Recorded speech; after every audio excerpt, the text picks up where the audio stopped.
ក្រមមេឃដៅហើនថ្លាថ្លែងជីវិតពិនខ្ញុំកម្មករសំណងម៉ែអើយក្រោកតាំងម៉ោង5ដាំងទូរស័ព្ទរោព្រោះខ្លាចធ្វើការមិនទាន់ដីខ្សាច់ឥតនឹងស៊ីម៉ងកំបោដៃជ្រុងគឺជាមិត្តខ្ញុំមេជាដំបូលគ្មានទេបៀងត្អូនថាក្ដៅ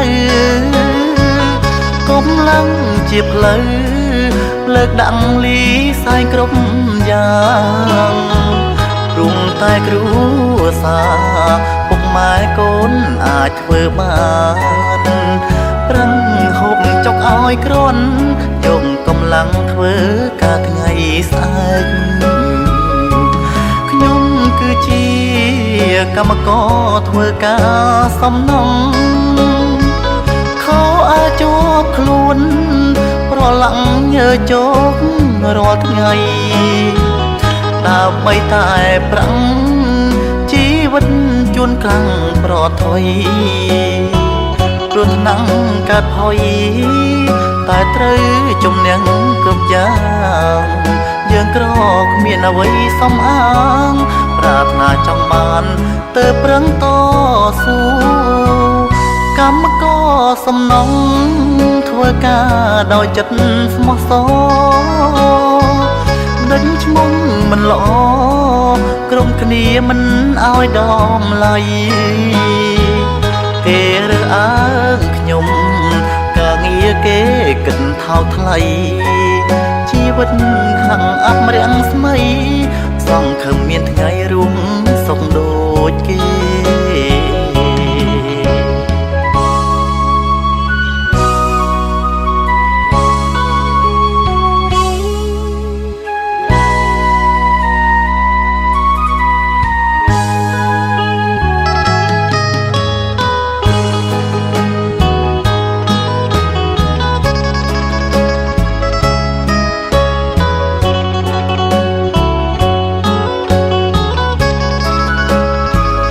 កម្មករសំណងធ្វើការដោយចិត្តស្មោះសរ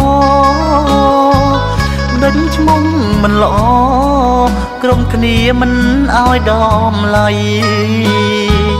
គេរើសអើងខ្ញុំការងារគេគិតថោកថ្លៃជីវិតហាំងអប់រាំងស្មីសង្ឃឹមមានថ្ងៃរួមសុខដូចគេ